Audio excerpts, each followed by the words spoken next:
So, Thanassis Cambanis, thank you so much for talking to us today. You have done a lot of reporting in interesting and different parts of the world, especially, I guess, in the Middle East, but also in the US. And it goes all the way back to your college career at UNC, where you were editor of the Daily Journal. So I know that you have a lot of experience to bring to bear. And before you're even a reporter, though, you're also a news consumer. And I was wondering if you would talk to us just briefly about what you look for when a story comes across your radar that you don't have a lot of background for, you don't necessarily know the people or the reporter or the place that's involved. What do you look for in deciding what to believe? Well, there's a couple of tells that I rely on as a reader, and some of these are things that are actually much more difficult to rely on than they were in the past. But the first thing is I look at the actual tone and language in the piece that I'm reading or watching or listening to if it's audio, and I have my ears out for language that sounds hectoring, ideological, rhetorical. If I hear or read language that sounds like I'm being bullied or being persuaded or a lot of assumptions are being made, then I'm automatically suspicious. I feel like the outlet is more preoccupied with trying to prove a point or convince me of something than they are in telling me whatever it is that they've reported or verified. The second thing, which has changed a lot in a short period of time, is simply developing trust in various publications. In some cases, we can tell that something is suspicious, or that we shouldn't, look to it as a simply accurate account of what it purports to be accounting. But in other cases, we can't know, especially with outlets that have professional language or production values. And so we come to develop trust in them over time. So we follow the way they cover things that we do know about, whether it's local news or national politics or some body of it or some story that we follow in multiple outlets, and we referee their work. And if we come to view them as credible, then we trust them on things where we don't know anything about the subject matter. That was a kind of approach that worked well in an era where one might read a local newspaper and listen to one radio station and watch one network. But nowadays, I think I, like most of us, get my news from so many different sources, often curated by people I know loosely via Twitter or other social media sites. And so I'm on a daily basis clicking on stories in outlets that I might read once a month or once every 2 months or have never seen before. And in those cases, what I've ended up resorting to is just a very low level of trust in everything I read, including a lot of work that's in outlets that I generally trust. But I've just raised my filter and lowered my expectation of accuracy. So if something's really important, I make sure I see it in multiple places before I assume it to be true. And then there's another whole really important level of deciding what to believe in your work as a reporter. So you're constantly talking to people, reading reports of events, scanning Twitter feeds, gathering information all kinds of ways. And you have to decide who is sharing a valid perspective, who's telling something that you consider to be truth. How do you scope that out? I mean, this is a lifetime endeavor, right? Trying to figure out how to ascertain truth claims, how to figure out how much to trust people you're interviewing, and then also how to very carefully qualify what you know and what you're not sure of to your readers. So there's a whole lot of elements to what I would say is the sort of honorable way to pursue the project of figuring out how much you know and then sharing that with an audience. As a reporter, in most cases where the news is really important, so I'm thinking war coverage or White House coverage, or let's say the behavior of a large multinational corporation that has different self-interests than, say, we do as the consumers of their products, we're often operating in a context where the most powerful entities on the playing field either aren't telling the truth or hiding the truth or have every incentive to allow a semi-accurate narrative to prevail. So we're dealing with people who are actively misleading us. Sometimes they're lying. Sometimes they're just pursuing their own perceived self-interest in an adversarial, courtroom-like approach. And in any case, we're left, the least resourced parties to the conversation, the journalists and the readers, or the reporters, bloggers, and the people who have maybe 2 minutes or 3 minutes of time to think about what happened and what's true.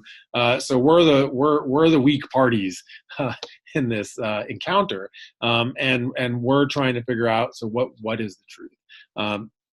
As a reporter, there's only one good way to do this, and we don't always have recourse to it. But the good way to do this is to spend a lot of time pursuing real investigative reporting to ascertain what happened. So that means, if the hardest stories sometimes on this are petty local news stories. I've faced this as a reporter covering the town council in Chapel Hill or the UNC administration as a young reporter, and then I faced this covering the U.S. military occupation of Iraq, let's say, or the war in Syria. So whether the stakes are really large or really small, it's you have to sort out these kinds of competing truth claims. And when it's a small local story, there's a lot of pressure from the people you're talking to, because you know them, you'll see them again. And if you feel like they're hiding something from you or not telling you the truth, it's actually much harder than it would be, say, in the White House press room or, while facing a U.S. military commander, to say, hey, that sounds like a lie. Can you show me some proof? Can you show me a document? Can you show me your records? Can I look in your computer? I'm a taxpayer. I have the right.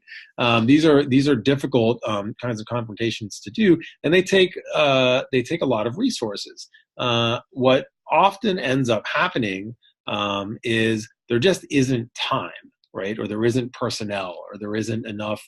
Let's say you're a volunteer blogger who covers the school board in your town, and you're doing this already for free in your own time. You go to the school board meeting, you hear something that sounds like it's probably not true, but you don't have 2 days to go and track down the truth. So you write a story and you say the school board member said, that there wasn't enough money to pay for the school renovation, let's say. And, some parent stood up and said the opposite, and who knows, he said, she said.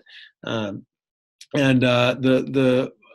fundamental guiding principle here is that in most cases there is an actual truth, right? This isn't, sometimes on very complicated policy questions, there's not a fact, right? There's different opinions, and you can never really say who's right. But on most things, affairs of public interest, most things in the news that people care about, even frivolous things, have a truth. The person either got drunk and drove their car into a electric pole, or they didn't. The person either embezzled the money or they didn't. There either are 1,000 American soldiers in Syria, or there aren't, and so on. These are knowable facts, and somebody knows them. Usually, in the case of American news, someone in the American government has the evidence that could answer the question. How many crimes were committed in a certain area, how many drugs were intercepted in a certain county. The information exists, so it's just a matter of getting our hands on it. And we're operating in a climate where a lot of work has been done to muddy the waters, just in general, right? To muddy the waters about whether there is a truth about anything. So there's a really pernicious industry, and this comes, it comes from advertising, it comes from politics, it comes from criminals, it comes from well-intentioned entertainment industry people. There's a lot of different forces that conspire to create this idea that you can't ever really know what's going on, because there's always hidden interests, and there's always another story, another side of the story, story underneath the obvious story, and so there's a sort of cultural let's say, assumption that anyway there isn't some kind of true narrative, so it's all just which piece do you want to believe, or how much time do you have for it. And that's our work as writers and as journalists and as chroniclers, and often as teachers, is to work against that, and to say, there is, in many of these cases, an actual answer. There is a set of facts that are incontrovertible. We can find them, and in the cases where we can't find them, we can still insist that truth is there, even if it's been successfully hidden from us for now. There is an answer. There is a dollar amount for the value of Apple, let's say, and there is a number of workers in China who work for Apple putting together iPhones, right? And that number has been counted by Apple. Whether they want to hide that number from us or not, it exists. It's a truth, and I find that to be a very difficult challenge in our times, because because of the complexity of the media environment, because of the sophistication of our of audiences, and because of the limits and competing pressures on our attention. Very interesting. And I suppose that, have there been times when you were reporting on a story and operating on an understanding of the truth that turned out to be completely mistaken? Oh, there are so many examples of that, and right now the example that pops to my mind is an opposite example, which I talk about a lot when I teach people who want to do war reporting. So I'll tell you that example first, and then maybe another one will come to my mind. But when I was covering the first year of the U.S. invasion of Iraq, so 2003 to 2004, when I first arrived there as a reporter, my what I had been trained to do and what made sense to me was to sort of assume nothing and investigate everything. So if someone tells you something, even if it sounds crazy, check it. Maybe it's true. You don't want to miss an important story just because it seems like it's not likely. So when I first arrived, I heard on a daily basis really explosive accusations of abuses and misbehavior by U.S. soldiers. So every day I would hear stories of soldiers torturing and killing people at checkpoints, for example. And it seemed implausible to me, but I did what I thought my job was, and I reported those stories out, and uniformly none of them turned out to be true. So this unfolded over a period of, let's say, 6 months. So I was doing a lot of other reporting in Iraq and many other stories. This kept coming up. It seemed important, and eventually I said, okay, this isn't something that's happening, and I'm going to stop checking these kinds of tips, because they're not true. So people are angry at the Americans, and understandably, America is making all kinds of other well-documented mistakes and committing all kinds of bad actions in Iraq. They're not committing these types of bad actions. So I'm going to stop reporting those stories. A few months later, I started working on a story about conditions inside the American prison camps where they were detaining Iraqis. And the story tip that I was working on was that a lot of men who were being arrested and going to these American prisons were actually being recruited into militia groups while in prison. So that was what I had heard this from a couple of people. That seemed like an interesting story. So I interviewed dozens of men who had just come out of American prison camps about this hypothesis. And many of them told me atrocious stories of abuse inside these American facilities. And I said, first of all, I'm doing a story about something else, but okay, I sort of heard them out, and I just chalked it down in my mind to the same stream of rumors that I had checked that were unfounded about abuse at checkpoints, and I did not follow up on it. And I had probably 10 men tell me stories, and eventually I read in the New Yorker about the torture and abuse of prisoners at Abu Ghraib by American soldiers, documented in photographs taken by the Americans themselves, and it had been compiled by I think the U.S. military investigators and leaked to Congress and eventually to a reporter. It turned out to all be true. Worse than anything that had been alleged to me. And that, so twice in a row, I had this sort of boomerang, one, on the same issue, where first I had believed people who were making things up, and then I had disbelieved people who were telling me the truth. There's countless similar examples to this in other formats, in other situations.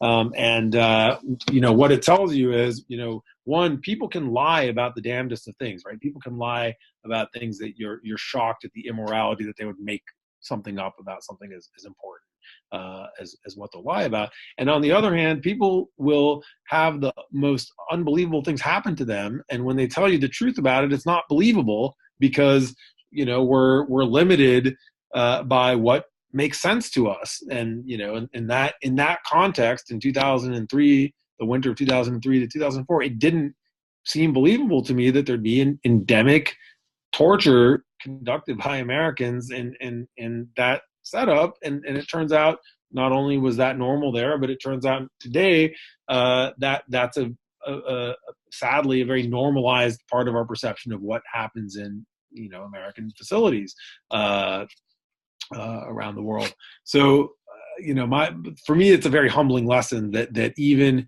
in a well-meaning situation in which I was questioning my own biases, I was trying with only limited success to make sure I wasn't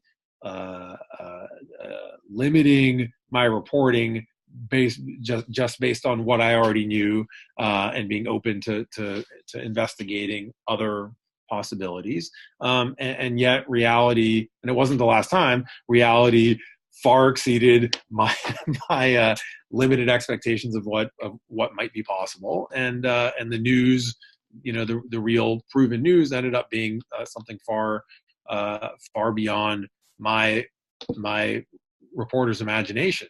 And I think we have to keep that in mind on any story that any news story that we're paying attention to. It sounds like the truth is always a work in progress. Well, the truth is not a work in progress. Our knowledge of it is a work in progress, right? I mean, in most cases, again, the truth is just there out of reach. And if we, work hard for it, we can find it. Now, what's one of the things that's hard is, what do you do in the many situations where you just for a long period of time can't yet know what really happened. And this is the case with a lot of the political stories going on in the United States right now, where there is a verifiable truth to what happened or didn't happen, but we don't know it yet. So we have to somehow believe what we believe now, but be patient and open to having our beliefs revised by new information. And I think that's very difficult for most people. And okay, many people in the world aren't interested in that to begin with, right? They jump to a conclusion about what they think happened, whether it's in Iraq and Syria with Donald Trump, at the border with their local official who they either think is corrupt or they think is great. So their mind is made up, and no set of facts or information is going to change what they think. So that's actually a significant chunk of people. But then there are lots and lots of other people who are well-intentioned and who have an opinion, but are willing to revise it if new information comes out, right? They'll like Richard Nixon, but when they find out about Watergate, they're willing to say he's a crook and I don't like him anymore, or whatever. And for those people, how do those people are us? How do we critically judge the limited information we have and act on it, and at the same time remain open to the possibility that our perception could be wrong? Either we came to the wrong conclusion or we didn't have enough information, and when we get more, it turns out the person we trusted was a liar, or the policy that we thought was working doesn't work. And this kind of reporting is really hard too, because it's not just about a simple thing like, is this person a war criminal or is this person a crook? It might be like, we have a policy to incarcerate drug criminals, and that policy was created because of a set of circumstances, 20 years ago. And now, can we look at the data that we have available and decide whether this works? And if you're invested in that particular policy, one way or another, can you judge it accurately the way you would try and judge accurately something like your own finances, right? If you're looking at your own personal budget, you would presumably be open to correcting your perception when you realize you're spending more money than you have, let's say, or that you can't afford the car you want to buy. Can you do that about something like, mandatory minimum sentences for drug dealers, or keeping troops in Syria? And that runs very contra to human nature. And I think reporters have a real role to play when they want to, in encouraging people to reserve judgment and open themselves to new ideas. But I don't think most journalism outlets practice that kind of constant revision and self-criticism and openness to new narratives. So the media we consume, wherever it stands on the political spectrum, or even the media that's excellent and as neutral as possible, all of it cultivates a tone of authority, a tone of certainty, which is fundamentally at odds with the way the actual world we live in works, which is the world is ambiguous and our perceptions ought to be constantly revised by new information, right? We should be approaching news the way we scientists approach hypotheses through the scientific method. You test your assumptions, you come to a conclusion, and then you test it again and again forever. And in science, the things that everyone accepts to be true are called theories, right? They're not called facts. So the theory of gravity, the theory of relativity, and that makes a lot of sense because it's the best of our knowledge rather than an absolute truth. And our media coverage of especially complicated things like politics and human life comes across with a level of absolute certainty that is just, I think, nonsensical. But, as a reporter, you do want to be believed when you write your stories. You want us as news consumers to accept, I think, the story you're telling. And I'm wondering how I get that authority is elusive and perhaps never as complete as we would like it to be. But I wonder, how do you go about writing a story and, creating a reasonable basis for news consumers to accept what you're saying? Well, so there's a lot of work and thought that goes into creating credibility, let's say, for reporting, and I think media outlets actually have not kept up with the modern news consumers' level of scrutiny and knowledge of methods. So in the old days, 25 years ago, it was enough to say CBS News has reported or the New York Times says, and it was a fact, and in fact, other journalists would then build on that as if it were a gospel truth. Now, there's less of the sort of voice of God based credibility, where simply by invoking your identity, you get authority. And my personal view of this is not universally shared. I think that the correct approach here is to qualify our arguments. So in other words, act a little less certain and sure in our tone about everything, and show our work, right? So we need to do a lot more, which means spending, let's say, 20% of our words in a story or 20% of our screen time in a video saying how we got the story. Why are we reporting about this particular conflict in this particular town in Syria? Is it because it's the most important thing that's happening in that whole country that day, or is it because it's the only place in Syria right now that has access to telephones or the internet, and therefore can tell us what's happening there? And I think if we say these things, if we say like, hey, we've been in touch every day with people in 40 towns in Syria, and this is the first time in a week we're writing a story because this is the first time that there's been a major flare-up like this that has killed a bunch of people. You'll say as a reader, oh, okay, so you're doing a lot of work being in touch with, what did you say here? 40 different people in 40 different towns. So if you tell me that what's happening in this town today is a big deal, and here's why, I might be more likely to trust you because you've told me what the background work you've been doing is. I think journalists are often afraid to talk about the messiness of how they get stories because they think people will trust them less. But I actually think the opposite is true. As it is, the public doesn't trust journalists nearly as much as they used to. And I think polls and research show a long arc of eroding trust. So at worst, showing our work won't make a difference, and at best, it will go a long way towards ascertaining for our readers how we know what we know.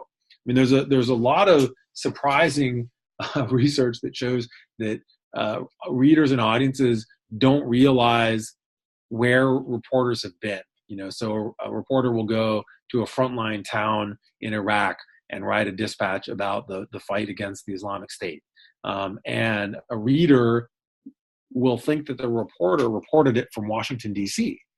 That's not because the reader is stupid. That's because something about the way we frame and package these stories fails to make clear that a human reporter went to Mosul and rode around in an unarmored car while people were shooting at them and got this news for you. So we need to put that kind of information in our stories. How did we get the story? And then we also need to put what I was saying before, why we decided this was important.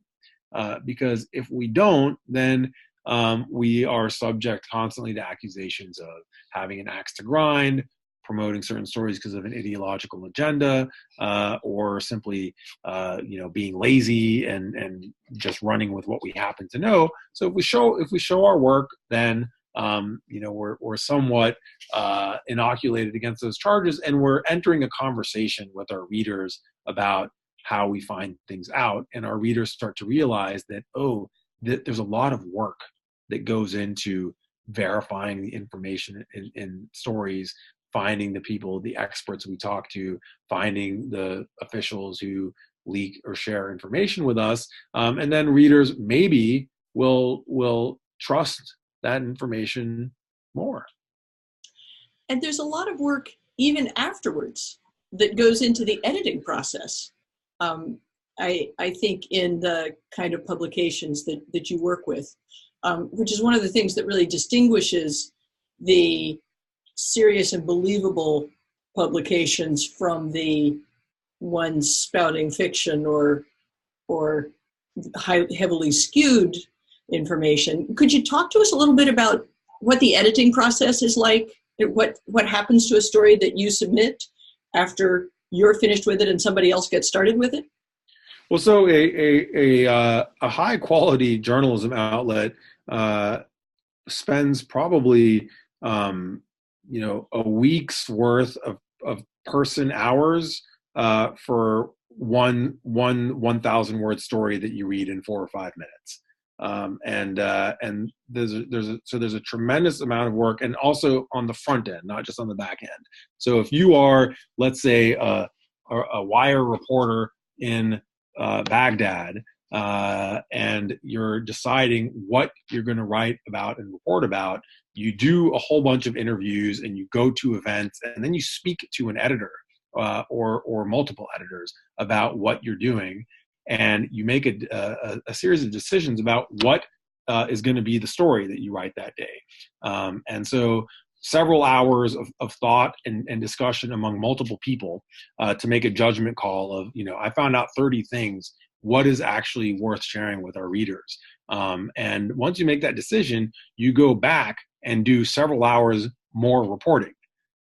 So you're not just reading some tweets and putting them together, right? So before we even get to a draft of the story, we have, several people's thinking going into it, and maybe dozens of hours of work. Once a story draft is written, depending on the outlet, anywhere from 1 to 3 editors will read the story. They do things like fact check, demand further reporting. Often they do further reporting and research of their own to confirm facts in the stories. Most errors in stories are caught at this stage.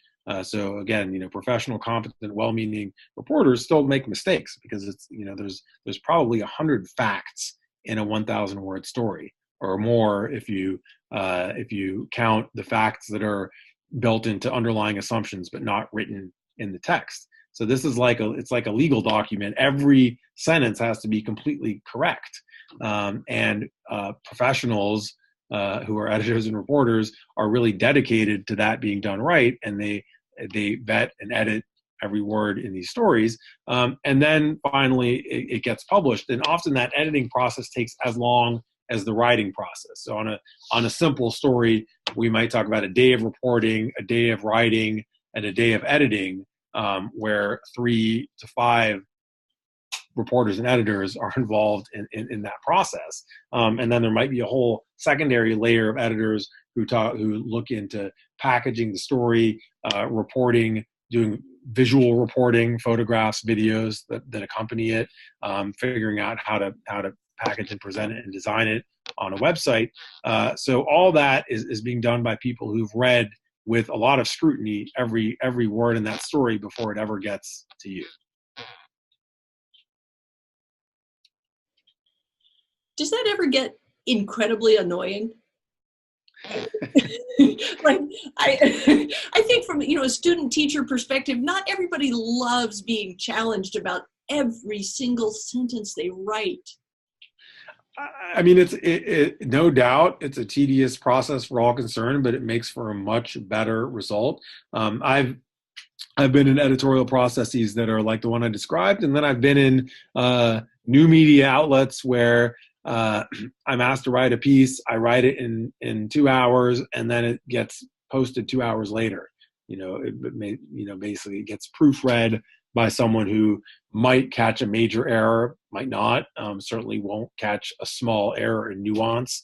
And a lot of what we read these days is not filtered through this kind of scrutiny, and it does not contain that much reporting either, right? So a lot of what we read are, hot takes. They're informed, smart people who know a lot about a subject and have a context, but they didn't actually do any research for the piece they wrote, right? So they didn't, Trump makes an announcement about pulling troops out of Syria. They didn't go to Syria or call anybody or even spend 3 hours reading feeds in Arabic by people who are living in Syria. They just write an analytical take based on what they know. And that's a lot less work. It's a lot less tedious to be involved in, but the result is much less useful and less satisfying. I definitely think as a writer and as a reporter and a thinker, that labor intensive pain in the butt process we were talking about it's a much better one, and it has a secondary benefit, which is you produce less content.